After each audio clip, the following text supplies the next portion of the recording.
조국에게 버림받고 과거를 숨긴 채 유령처럼 살아가는 여자. 그녀는 한때 대한민국 최정예 특수부대 UDT 시르의 전설적인 팀장 아르테미스였다. 부패한 경찰은 그녀의 마지막 남은 전우이자 가족인 늙은 궁연을 조롱하고 무참히 짓밟는다. 그 순간 잠자던 사냥의 여신이 눈을 떴다. 그녀는 모든 것을 잃은 나락의 끝에서 단 한 통의 전화를 건다. 수신자는 바로 청와대 국가안보실장. 이제 죽은 동료들의 명예를 되찾고 조국을 배신한 거대한 악을 심판하기 위한 그녀의 처절한 복수가 시작된다. 과연 그녀는 홀로 국가라는 거대한 적과 맞서 싸워 이길 수 있을까? 이른 새벽 동해의 작은 해안 마을은 짙은 안개에 잠겨 있었다. 짭짤한 바다 내음과 젖은 흙냄새가 뒤섞인 공기 속으로 한 여자와 개 한 마리가 규칙적인 리듬으로 달리고 있었다. 여자의 이름은 이지은. 평범한 운동복 차림이었지만 그녀의 몸은 조금의 군살도 없이 단단했고 걸음걸이는 지치지 않는 맹수처럼 가벼웠다. 그녀의 곁을 그림자처럼 따르는 늠름한 shepherd. 아레스, 녀석은 단순한 개가 아니었다.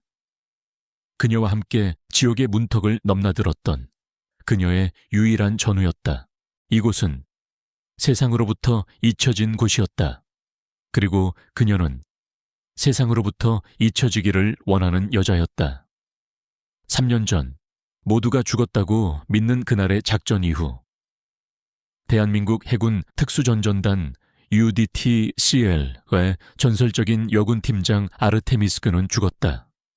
대신 버려진 동물들을 돌보는 작은 유기견 보호소의 소장 이지은만이 남았다.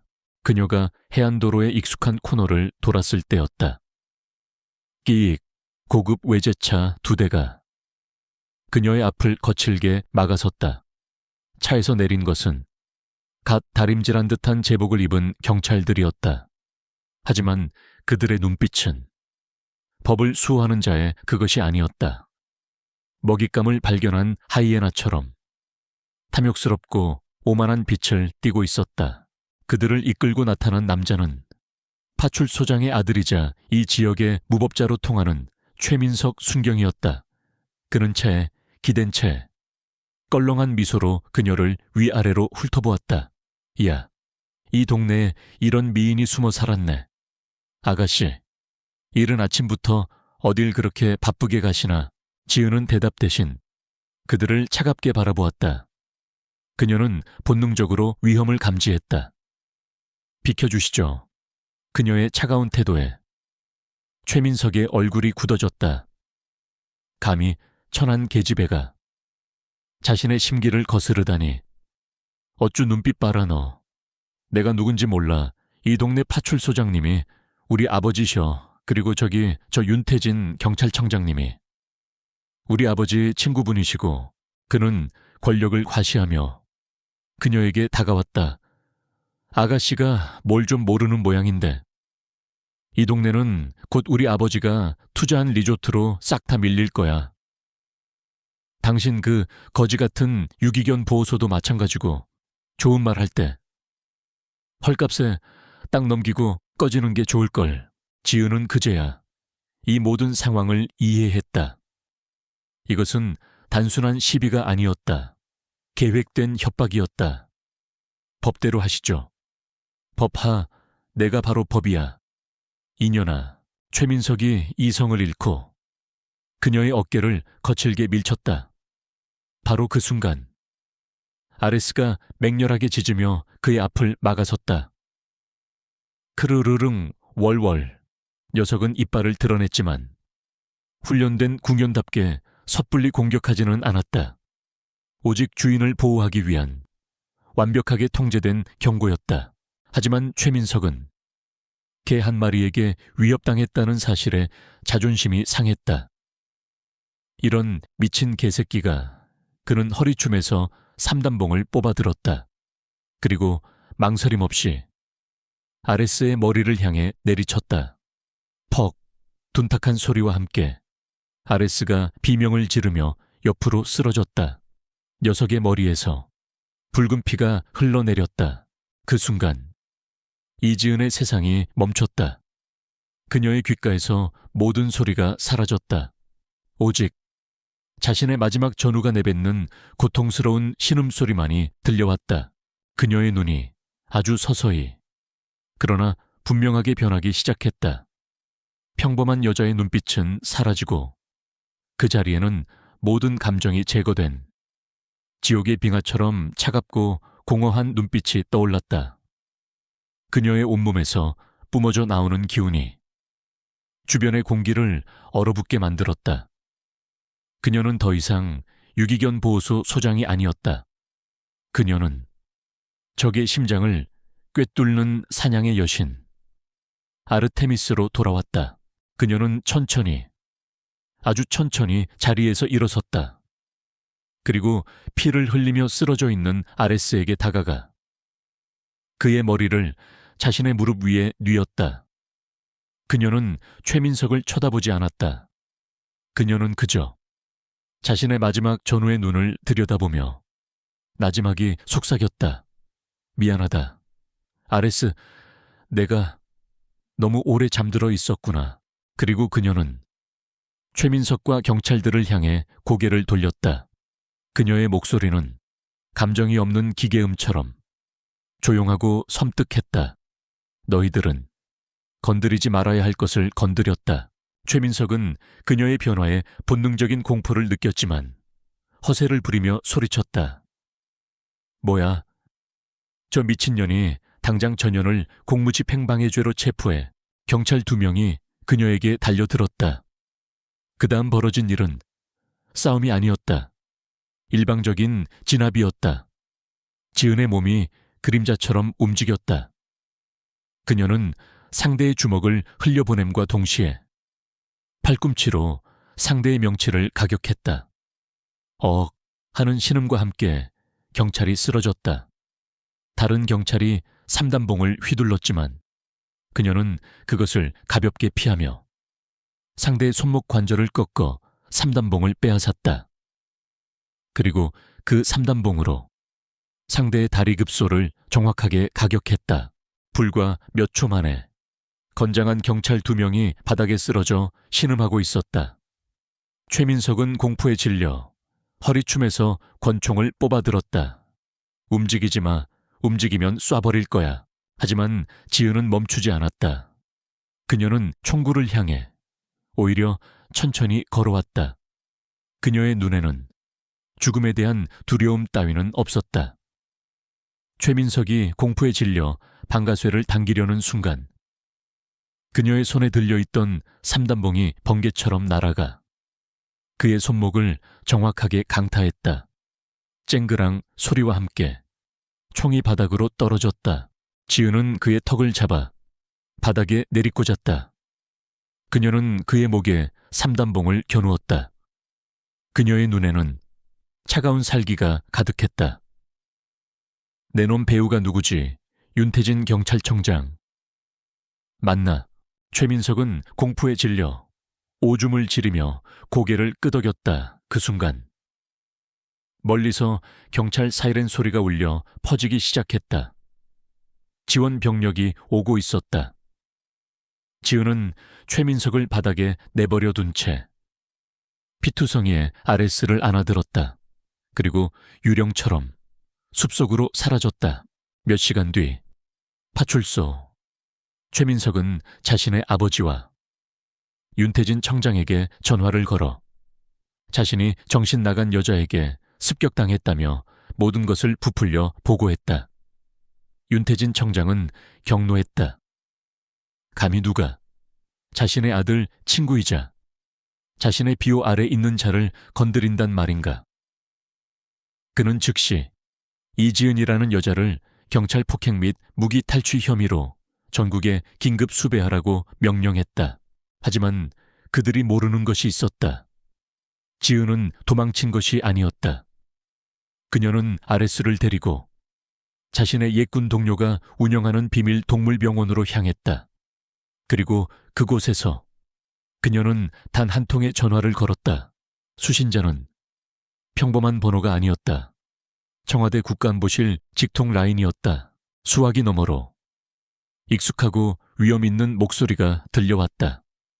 나 한민호 장군이다. 누구냐? 그는 그녀의 옛 스승이자 현재 대한민국의 안보를 책임지고 있는 국가안보실장이었다. 지은의 목소리는 차갑고 건조했다. 저 아르테미스입니다. 장군님, 코드 블랙 동해안에서 부패한 내부의 적과 조우했습니다. 즉각적인 지원을 요청합니다. 그 한마디에 수화기 너머의 모든 공기가 얼어붙었다. 아르테미스 3년 전 작전 중 전사 처리되었던 전설 속의 그 이름, 거대한 폭풍이 동해의 작은 해안 마을을 향해 움직이기 시작하고 있었다. 코드 블랙 동해안에서 부패한 내부의 적과 조우했습니다. 즉각적인 지원을 요청합니다. 아르테미스 전설 속의 그 이름이 청와대 국가안보실 지하벙커의 모든 것을 마비시켰다. 한민호 국가안보실장은 수화기를 든 채 온몸이 굳어졌다. 3년 전 작전 중 전사했다고 보고되었던 자신이 가장 아꼈던 제자, 그녀가 살아있었다. 그의 명령은 번개처럼 군 전체로 하달되었다. 동해의 작은 파출소. 최민석과 그의 동료들은 본서에서 지원 병력이 도착하기만을 기다리며 의기양양하게 떠들고 있었다.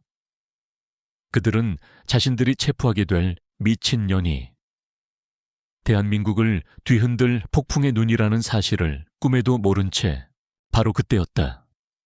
두두두두두 땅을 뒤흔드는 굉음이 들려왔다. 파출소 직원들이 창밖을 내다보는 순간 그들의 얼굴이 새하얗게 질려갔다. 파출소의 작은 마당 위로 검은색 군용 헬리콥터 2대가 먼지를 일으키며 하강하고 있었다.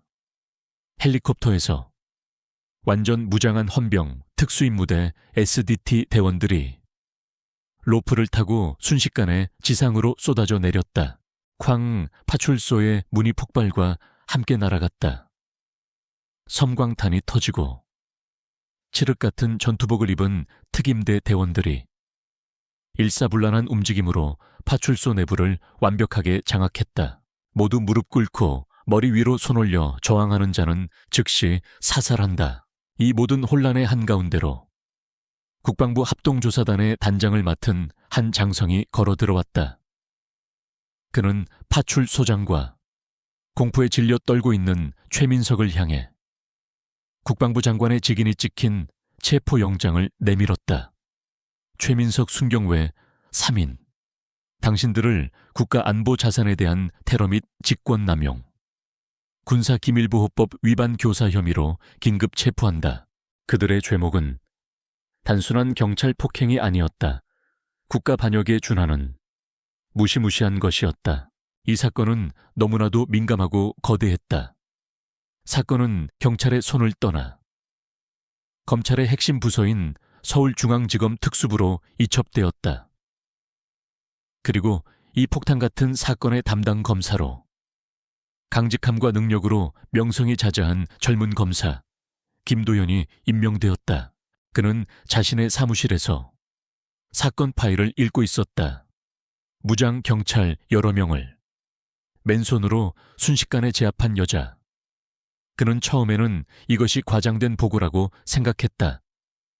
하지만 그가 그녀의 진짜 신상 파일을 열어보는 순간 그는 숨을 멈췄다. 이름 이지은 계급 해군대위, 소속 해군 특수전전단 UDT-S1 비밀작전팀 펜리르, 전 팀장 코드네임 아르테미스 상태 3년 전, 스킬라 작전 중 전사 처리. 이것은 단순한 폭행 사건이 아니었다.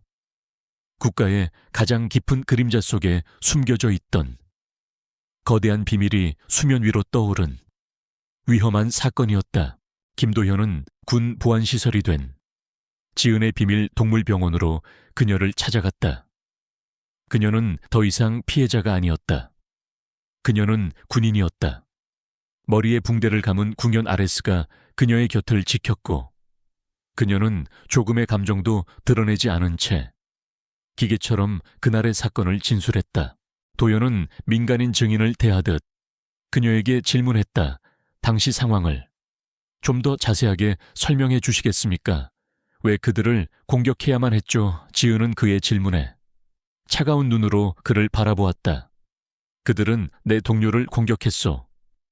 당신의 법이 내 동료를 지켜주었나? 그녀가 붕대를 감은 아레스를 가리키며 말했다. 법의 세계를 살아온 검사와 생사의 경계선을 넘어온 군인. 두 사람의 세계는 처음부터 그렇게 충돌하고 있었다. 한편 윤태진 경찰청장은 자신의 권력을 총동원하여 이 사건을 덮기 위해 움직이기 시작했다. 그는 아들의 친구인 최민석이 군사 재판을 받게 되는 최악의 상황을 막아야만 했다.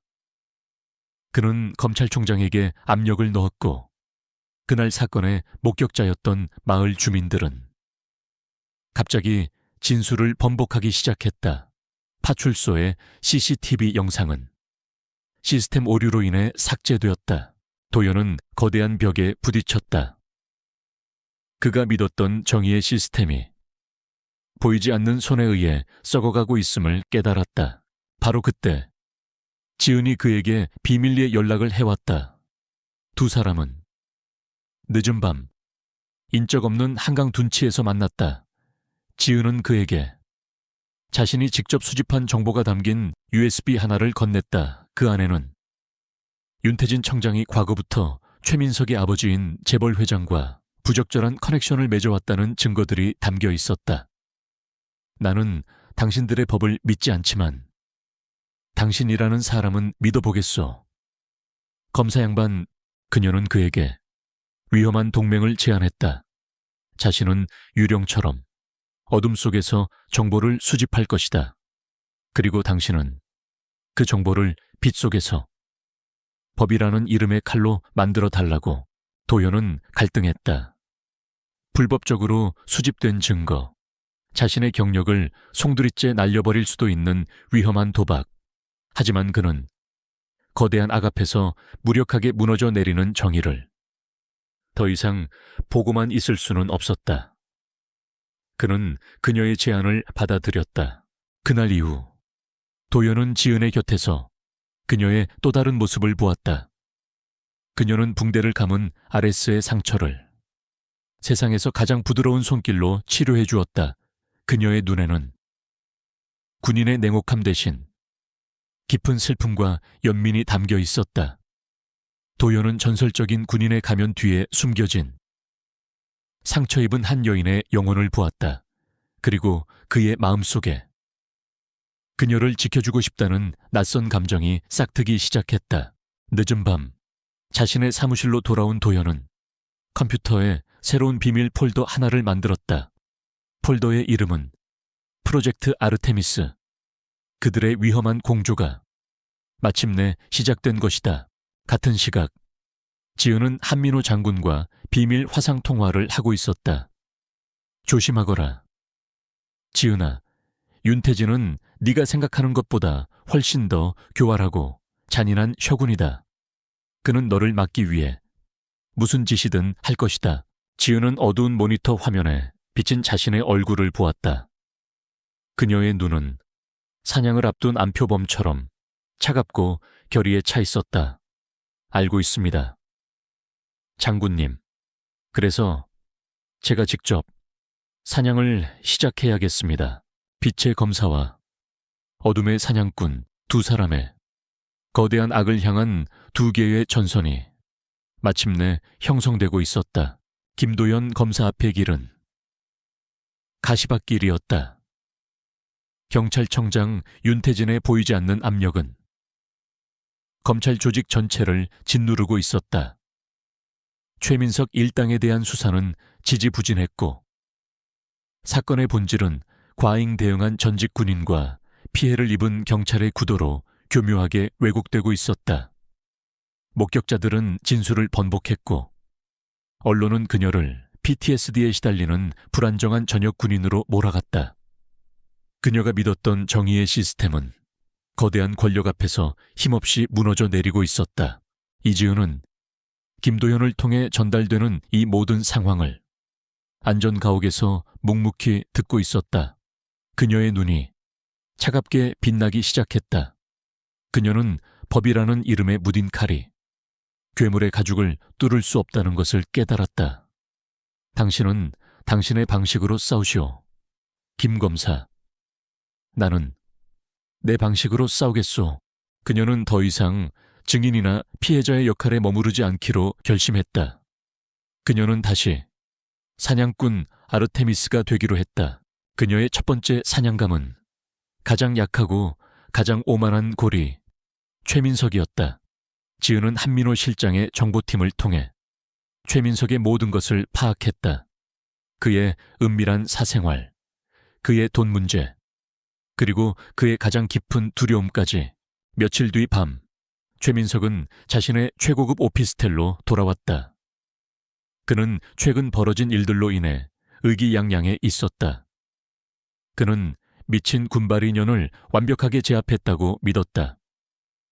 하지만 그가 자신의 집문을 여는 순간 그는 온몸이 얼어붙었다.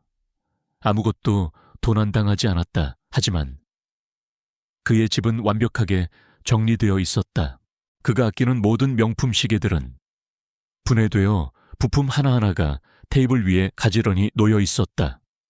그의 비밀 금고는 열려 있었고 그 안에 돈다발들은 한 장도 빠짐없이 군대의 사열처럼 완벽한 오와 열을 맞춰 바닥에 깔려 있었다. 그리고 거실 중앙의 하얀색 커피 테이블 위 그곳에는 아주 정갈하게 접힌 대한민국 해군기 아차이 준치가 놓여 있었다. 그리고 그 위에는 UDT SEAL 부대만이 사용하는 특수소총의 탄피 하나와 피 묻은 붕대를 감고 있는 RS의 사진이 놓여 있었다. 그것은 이 세상 그 어떤 협박보다도 더 섬뜩하고 더 명확한 메시지였다. 나는 군인이다. 너는 나의 명예를 더럽혔고 나의 전우를 공격했다. 나는 네 집의 모든 것을 분해할 수 있듯 내 인생 또한 조각낼 수 있다. 나는 언제든 어디든 네 가장 깊은 곳까지 들어갈 수 있다. 이것은 너에게 주는 처음이자 마지막 경고다. 최민석은 공포에 질려 비명을 지르며 아버지와 윤태진 청장에게 전화를 걸었다. 그들은 깨달았다. 그들이 건드린 여자가 단순한 전역 군인이 아니라 자신들의 상상을 초월하는 능력을 가진 위험한 존재라는 것을. 그들의 오만한 과소평가는 치명적인 실수였다. 그들은 이제 그녀의 과거를, 그녀의 약점을 찾아내어 그녀를 완벽하게 파괴해야만 했다. 한편 지은은 자신의 새로운 전쟁을 시작함과 동시에 과거의 전쟁과도 마주해야만 했다. 새로운 싸움의 스트레스는 그녀가 억지로 봉인해두었던 3년 전의 악몽을 다시 수면 위로 끌어올리고 있었다. 그녀는 밤마다 발키리 작전의 악몽을 꾸었다. 야간 침투 작전, 그녀와 그녀의 팀원들, 대한민국 최초의 UDT 여군 특수작전팀. 모든 것이 완벽하게 진행되고 있었다. 하지만 갑자기 그들의 위치가 완벽하게 노출되었다. 사방에서 매복 공격이 쏟아졌다. 그것은 단순한 교전이 아니었다. 학살이었다. 적들은 그들의 모든 움직임을 미리 알고 있었다는 듯이 움직였다. 내부에서 아군에게서 정보가 유출된 것이 분명했다. 동료들이 그녀의 눈앞에서 하나씩 쓰러져 갔다. 거대한 폭발. 그리고 암흑. 그녀는 비명을 지르며 잠에서 깨어났다. 온몸은 식은땀으로 젖어 있었다. 전우들을 지키지 못했다는 지독한 죄책감, 그리고 배신자에 대한 불타는 분노, 며칠째 잠을 이루지 못하고 악몽에 시달리는 그녀를 김도현이 찾아왔다. 그는 그녀가 걱정되어 규정을 어기고 그녀의 안전가옥을 방문한 것이다. 그는 악몽의 후유증으로 괴로워하는 그녀의 처참한 모습을 보았다. 전설적인 영웅의 가면 뒤에 숨겨진 상처 입은 한 여인의 영혼을 그는 아무것도 묻지 않았다. 그는 그저 부엌으로 가 서툰 솜씨로 따뜻한 차를 끓여왔다. 그리고 그녀의 곁에 말없이 앉아 있어 주었다. 그의 서툴지만 진심 어린 위로가 그녀의 얼어붙었던 마음을 아주 조금 녹여주었다. 그는 단순한 동맹이 아니었다. 어쩌면 악몽의 파편 속에서 지은은 한 가지 중요한 단서를 떠올렸다. 그날 매복 작전을 지휘했던 적군의 지휘관, 그의 군복 어깨에 아주 독특한 문양의 부대 마크가 붙어 있었다. 공식적으로는 존재하지 않는 비밀 부대의 상징. 그것은 3년 전 작전 실패의 진실을 파헤칠 유일한 실마리였다. 그녀는 자리에서 일어나 떨리는 손으로 기억 속의 그 문양을 종이 위에 그리기 시작했다. 아레스를 위한 그녀의 개인적인 복수. 그것은 이제 죽은 동료들의 명예를 되찾기 위한 거대한 진실 추적과 얽히기 시작했다. 그녀는 책상 위에 자신이 그린 문양을 내려다보았다. 그녀의 눈에 새로운 결의가 떠올랐다. 김도현은 그런 그녀의 모습을 불안과 경외가 뒤섞인 눈으로 바라보고 있었다. 그가 참여하게 된 이 전쟁이 자신이 상상했던 것보다 훨씬 더 깊고 어둡고 위험한 것이라는 사실을 그는 이제야 깨닫고 있었다. 경고 사격은 끝났다. 그 대가로 과거의 유령들이 잠에서 완전히 깨어나고 있었다. 김도현 검사는 자신의 경력 전체를 건 위험한 도박을 시작했다. 그는 검사로서의 권한을 이용해 국방부 기록 보관소에 3년 전 발키리 작전과 관련된 모든 원본 파일에 대한 열람을 공식적으로 요청했다. 그의 직속 상관인 부장검사는 경찰청장의 심기를 건드리는 짓이라며 그를 말렸지만 그의 고집을 꺾을 수는 없었다. 며칠 뒤 그의 손에 1급 기밀로 분류된 두꺼운 작전 파일이 들어왔다. 공식적인 보고서의 내용은 그가 이미 알고 있던 바와 같았다. 작전 실패 원인 예상치 못한 적의 증언 및 현장 지휘관의 전술적 판단착오 모든 책임이 죽은 부대원들과 유일한 생존자인 이지은 대위에게 돌려져 있었다. 하지만 검사의 날카로운 눈은 완벽해 보이는 보고서 속에 미세한 균열들을 놓치지 않았다. 작전 직후 열렸다는 진상조사위원회의 회의록은 너무나도 간단했고 정보 유출 가능성에 대한 조사는 이례적으로 신속하게 그리고 허술하게 종결되어 있었다. 그리고 그 모든 보고서의 최종 결재자 서명란에 너무나도 익숙한 이름이 적혀 있었다. 국방부 군수차관보 윤태진, 지금의 경찰청장, 바로 그였다. 도연은 공식적인 기록을 더 이상 믿을 수 없었다. 그는 자신의 아버지가 남겨준 인맥을 통해 당시 발키리 작전의 실패에 의문을 제기했다가 강제로 예편당했던 한 늙은 장군을 비밀리에 만났다. 늙은 장군은 처음에는 입을 열지 않았다. 군의 가장 수치스러운 역사라고 그는 말했다. 하지만 아르테미스가 살아 돌아왔다는 도연의 말에 그의 눈이 흔들리기 시작했다. 그리고 그는 지난 3년간 자신을 짓눌러왔던 끔찍한 진실을 털어놓았다. 발키리 작전은 실패한 것이 아니었네. 그것은 처음부터 우리 군의 가장 뛰어난 딸들을 적의 심장부에 제물로 바친 가장 추악한 거래였어. 늙은 장군의 증언은 충격적이었다.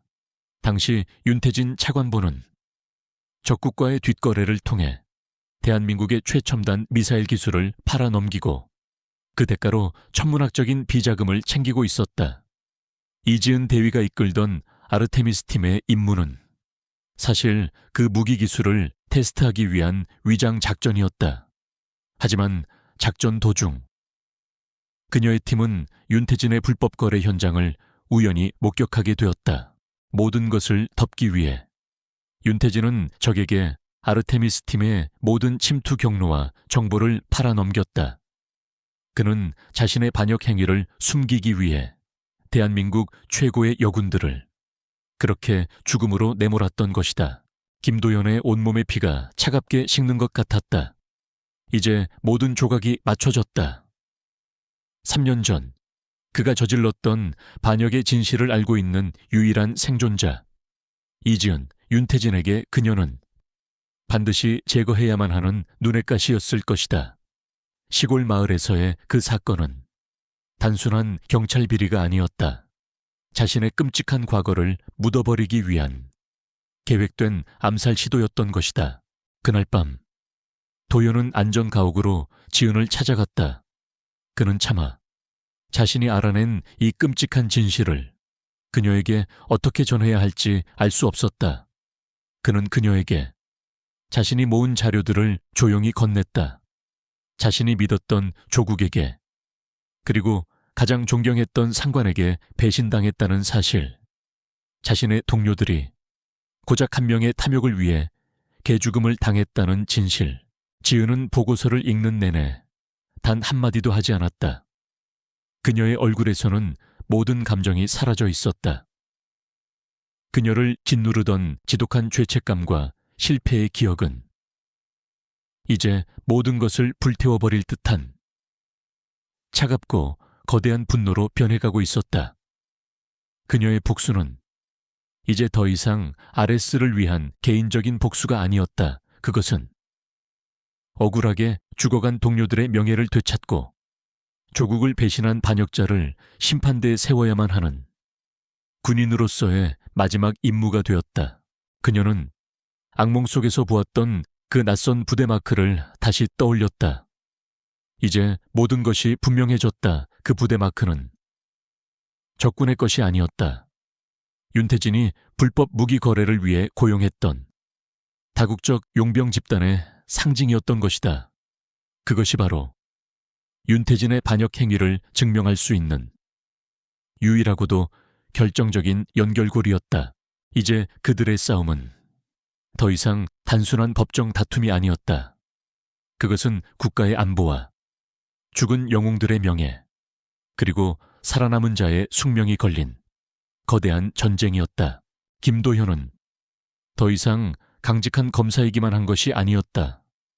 그는 이제 전설적인 영웅의 곁에서 그녀의 칼이자 방패가 되어 함께 싸우는 동지가 되어 있었다. 이제부터 진짜 전쟁이군요. 그의 말에 지은이 대답했다. 그녀의 눈은 사냥감을 눈앞에 둔 사냥의 여신 아르테미스처럼 차갑고 날카롭게 빛나고 있었다. 네, 사냥을 시작할 시간이죠. 윤태진 청장은 이제 유진혁이라는 존재가 자신의 목을 겨누는 비수라는 것을 깨달았다. 그는 더 이상 방어만으로는 안 된다고 판단했다.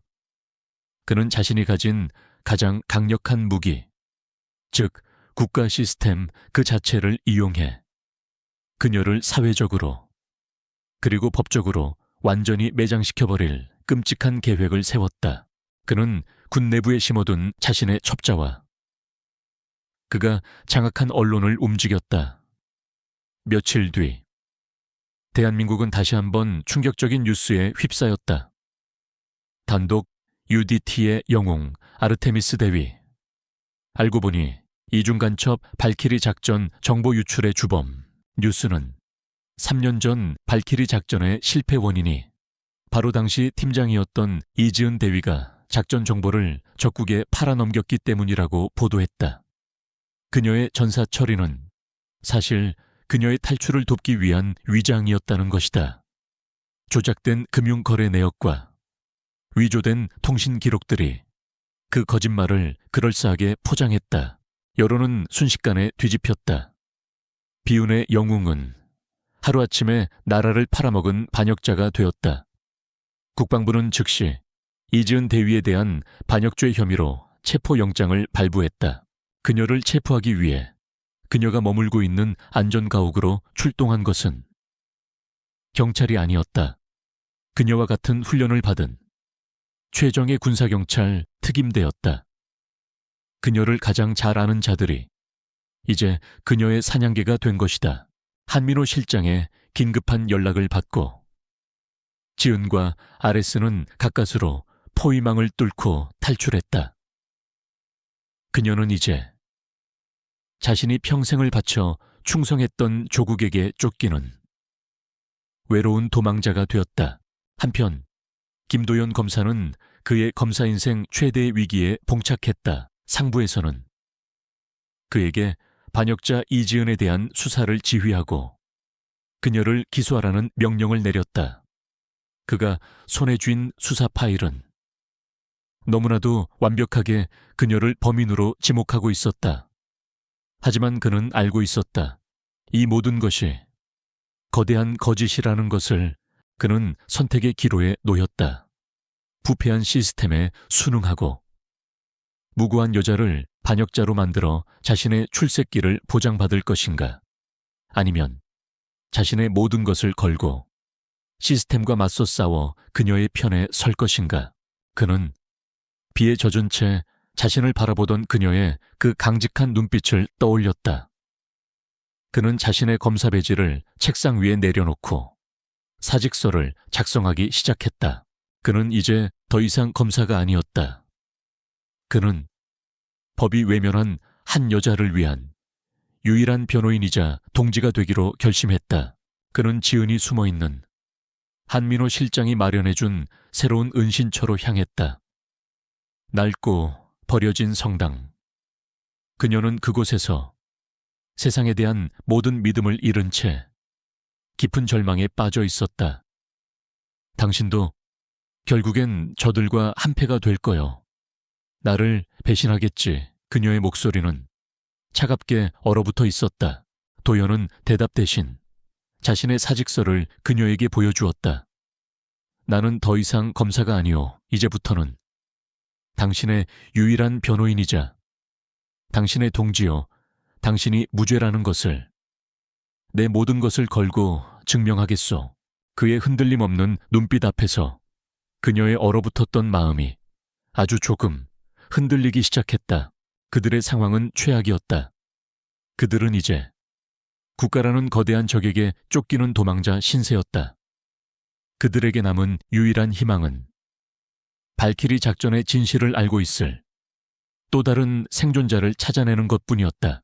한민호 실장은 그들에게 마지막 정보를 건네주었다. 작전 당시 전사 처리되었지만 시신이 발견되지 않았던 유일한 대원, 통신병 김민지 하사. 그녀가 어쩌면 살아있을지도 모른다는 것이었다. 그녀를 찾는 것, 그것이 이 지옥 같은 싸움을 끝낼 수 있는 유일한 열쇠였다. 그날 밤 낡은 성당 안 지은과 도연은 발키리 작전의 옛 팀원 사진을 앞에 두고 있었다. 사진 속에서 앳된 얼굴의 젊은 여군들이 환하게 웃고 있었다. 지은은 사진 속 한 구석에서 수줍게 웃고 있는 한 여군을 가리켰다. 우리가 찾아야 할 사람이에요. 김민지 하사. 내 마지막 부하. 이제 그들의 임무는 과거의 유령을 찾아내는 것이었다. 그것은 그들의 무죄를 증명하고 죽은 동료들의 명예를 되찾기 위한 마지막 희망이었다. 2명의 도망자는 그렇게 세상에서 가장 외롭고 위험한 추적을 함께 시작하고 있었다. 도망자의 삶. 그것은 이지은에게 익숙한 것이었다. 하지만 과거에는 국가의 이름으로 영광스러운 임무를 위해 어둠 속에 숨었다. 지금은 조국에게 버림받아 반역자라는 누명을 쓴 채 숨어야만 했다. 그녀와 김도현 그리고 아레스 3명의 도망자는 한민호 실장이 마련해준 마지막 은신처인 강원도 상고래 폐교회에 몸을 숨겼다. 그들의 유일한 희망은 발키리 작전의 마지막 생존자일지도 모르는 김민지 하사를 찾는 것이었다. 지은은 그녀가 할 수 있는 유일한 방법을 시도했다. 그녀는 낡은 군용 무정기를 수리하여 오직 펠리르 부대원들만이 알고 있는 비밀 주파수로 구조 신호를 보내기 시작했다. 아르테미스, 에코를 찾는다. 응답하라. 에코는 통신병 김민지의 코드네임이었다. 그것은 허공에 외치는 절박한 메아리였다. 한편 윤태진 청장 역시 김민지의 존재를 알아차렸다. 3년 전 그녀의 시신이 발견되지 않았다는 보고, 그는 자신의 모든 죄를 알고 있을지도 모르는 마지막 증인을 제거하기 위해 가장 잔인하고 유능한 암살자들을 고용하여 그녀를 추적하기 시작했다. 보이지 않는 사냥이 시작되었다. 김도현은 법의 테두리 안에서 단서를 찾기 시작했다. 그는 김민지 하사의 가족들이 3년 전 거액의 익명보험금을 받은 뒤 서둘러 해외로 이민을 갔다는 사실을 알아냈다. 윤태진이 그녀의 가족들을 돈으로 매수하여 입을 막고 해외로 내쫓은 것이 분명했다. 그는 김민지의 가족이 떠나기 전 마지막으로 살았던 낡은 시골집을 찾아갔다. 집은 텅 비어 있었지만 그들의 흔적은 남아 있었다. 바로 그때 함께 따라온 아레스가 낡은 마루 밑에 한 지점을 미친 듯이 파헤치기 시작했다. 그곳에는 김민지가 황급히 떠나며 미처 챙기지 못한 그녀의 낡은 군복이 숨겨져 있었다. 아레스는 그 군복에서 옛 동료의 희미한 채취를 기억해냈다. 바로 그때 지은의 무정이에서 기적 같은 응답이 들려왔다. 여기는 에코, 수신 감도 불량, 아르테미스, 당신인가? 김민지는 살아있었다. 그녀는 3년 전 적진에서 구사일생으로 살아남아 세상의 눈을 피해 깊은 산속에 작은 암제에 숨어 죽은 사람처럼 살아가고 있었다. 지은의 무전 신호와 아레스의 후각, 2개의 단서가 마침내 하나의 지점을 가리키고 있었다. 그들이 암자가 있는 산으로 향하는 순간 윤태진의 암살자들 역시 그곳으로 향하고 있었다. 시간과의 싸움이었다. 지은과 도현은 암살자들보다 한 발 앞서 낡은 암자에서 머리를 깎고 스님으로 살아가고 있는 김민지를 찾아냈다. 하지만 그녀는 구원자를 만난 것이 아니었다. 그녀는 지옥의 악몽을 다시 불러온 유령들을 만난 것이었다. 날 내버려둬요. 난 이미 3년 전에 죽은 사람이란 말입니다. 제발 날 그냥 가게 해줘요. 그녀는 공포에 질려 그들을 거부했다. 바로 그 순간 암살자들이 사방에서 그들을 포위했다. 탕탕탕 고요한 산사에 총성이 울려 퍼졌다. 순식간에 암자는 전쟁터로 변했다. 에코 정신 차려. 넌 군인이야. 지은이 절규하며 도연과 겁에 질린 민지를 자신의 등 뒤로 보호했다. 그녀는 더 이상 도망자가 아니었다. 그녀는 자신의 마지막 남은 부하와 자신의 유일한 동맹을 지켜야 하는 지휘관 아르테미스로 돌아왔다. 그녀는 지형지물을 이용해 신처럼 싸웠다. 맨손으로 적들의 총을 빼앗고 급소를 공격했다. 아레스 역시 주인의 곁에서 이빨을 드러내며 싸웠다. 도연은 군인이 아니었지만 비겁하지 않았다. 그는 자신의 몸을 방패 삼아 공포에 떨고 있는 민지를 필사적으로 감쌌다. 살아있는 증거, 그를 반드시 지켜내야만 했다. 그들의 처절한 사투를 보며 민지의 눈빛이 흔들리기 시작했다. 지난 3년간 그녀를 짓눌렀던 것은 공포만이 아니었다. 동료들을 버리고 홀로 살아남았다는 지독한 죄책감이었다. 그런데 지금 자신의 옛 대장과 처음 보는 한 남자가 자신을 구하기 위해 목숨을 걸고 싸우고 있었다. 그녀는 더 이상 숨지 않기로 결심했다. 그녀는 품속에서 작은 방수팩에 담긴 USB 하나를 꺼내 들었다. 대장님, 그녀가 외쳤다. 이 안에 모든 게 들어있습니다. 3년 전 그날 윤태진이 적군과 내통했던 모든 통신 기록 원본 제가 백업해 두었습니다. 그것이 바로 그들이 찾던 마지막 희망, 반역자의 심장을 꿰뚫을 수 있는 결정적인 증거였다. 그들이 잠시 승리를 예감한 순간 더 많은 수의 암살자들이 사방에서 그들을 향해 포위망을 좁혀오고 있었다. 상황은 절망적이었다. 하지만 이제 그들은 함께 싸워야 할 이유를, 그리고 이길 수 있는 무기를 손에 넣었다. 민지는 더 이상 공포에 떠는 증인이 아니었다. 그녀는 자신의 대장 곁에 서서 함께 싸울 준비를 마친 용맹한 군인이었다. 대장님, 저들과 함께 지옥으로 갈 준비가 되었습니다. 그녀의 눈에는 3년 전의 그날 펜리르의 막내 통신병이었던 에코의 불꽃이 다시 타오르고 있었다. 지은은 도연을 바라보았다. 두 사람의 눈빛 속에 말없이 서로의 목숨을 맡기겠다는 깊은 신뢰가 오고 갔다. 그들은 낡은 암자 안에서 고립되었다.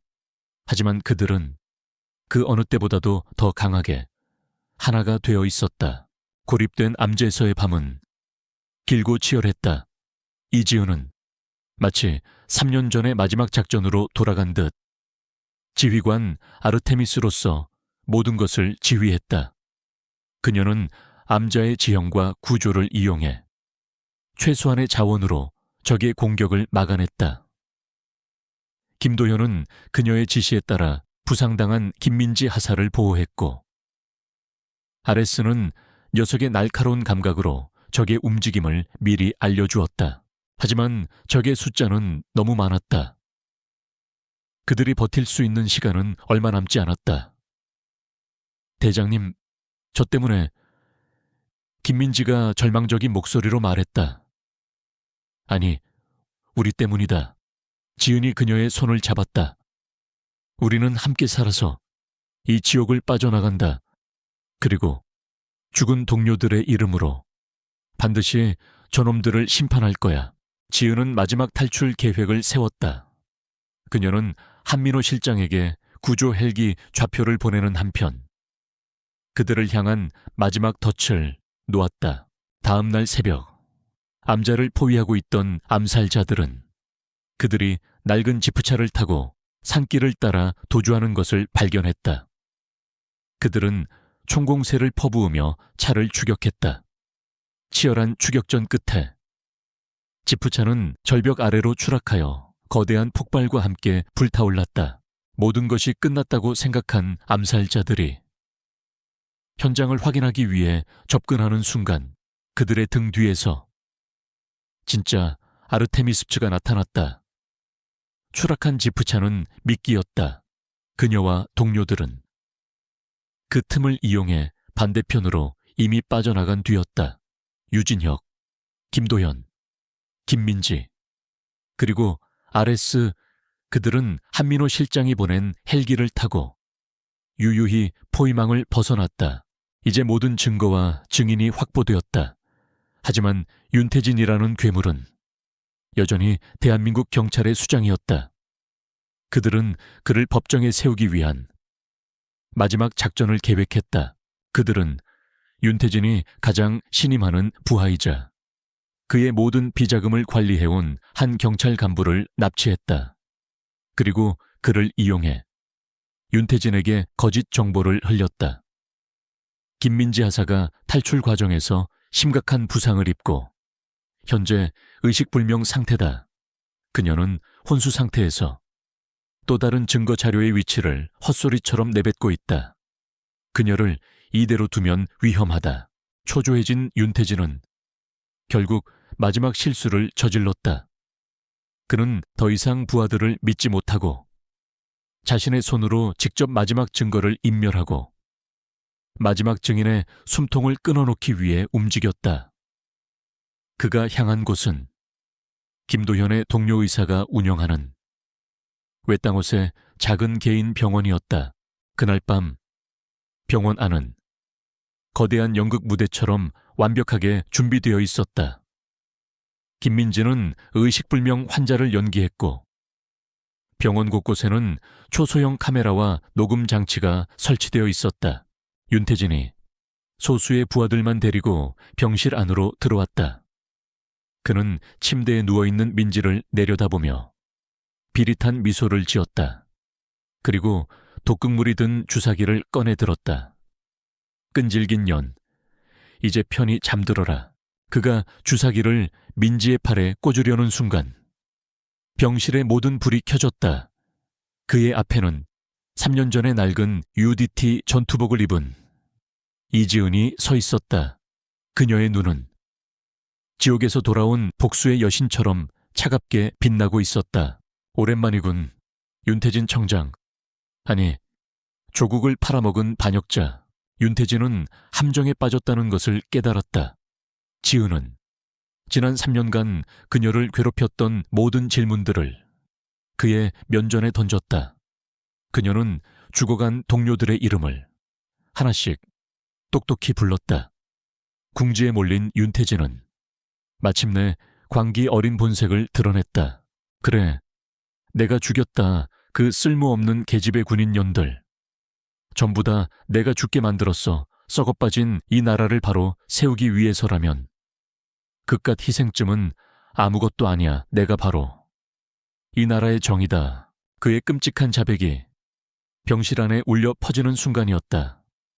병실의 문이 열리고 김도현 검사와 그의 지휘를 받는 중앙지검 특수부 검사들이 들이닥쳤다. 윤태진 씨, 당신이 방금 뱉은 그 말, 온 국민이 생중계로 똑똑히 듣고 있었습니다. 병실 안의 모든 상황은 한민호 실장이 통제하는 서버를 통해 대한민국의 모든 방송사로 실시간 송출되고 있었다. 모든 것이 끝났다. 윤태진과 그의 모든 하수인들은 반역죄 및 살인교사 등의 혐의로 법의 심판을 받았다. 발키리 작전의 진실은 세상에 알려졌고 억울하게 죽어간 여군들의 명예는 3년 만에 완벽하게 회복되었다. 그들의 이름은 국립현충원의 영웅으로 새겨졌다. 재판이 끝나고 지은은 동료들의 묘비 앞에 섰다. 그녀는 더 이상 죄책감에 시달리지 않았다. 그녀는 지휘관으로서 동료들과의 마지막 약속을 지켜냈다. 그녀는 군복을 벗었다. 그녀의 전쟁은 정말로 끝이 났다. 그녀는 자신을 기다려준 김도연과 함께 시골 마을의 작은 동물병원으로 돌아왔다. 상처 입은 아레스는 이제 그녀의 곁에서 평화롭게 잠들어 있었다. 그녀는 더 이상 국가의 그림자가 아니었다. 그녀는 상처 입은 짐승들을 치료하고 자신과 같은 아픔을 가진 사람들을 위로하며 살아갈 것이다. 그녀는 파괴의 여신 아르테미스가 아닌 치유의 여신으로서 새로운 삶을 시작하기로 결심했다. 그녀의 곁에는 이제 평생을 함께할 든든한 동반자 김도현이 있었다. 그들은 함께 과거의 상처를 치유하고 서로의 미래를 지켜줄 것이었다. 지옥 같던 전쟁의 폐허 위에서 그들의 사랑은 그 어떤 폭풍에도 흔들리지 않을 단단한 희망의 씨앗을 틔우고 있었다.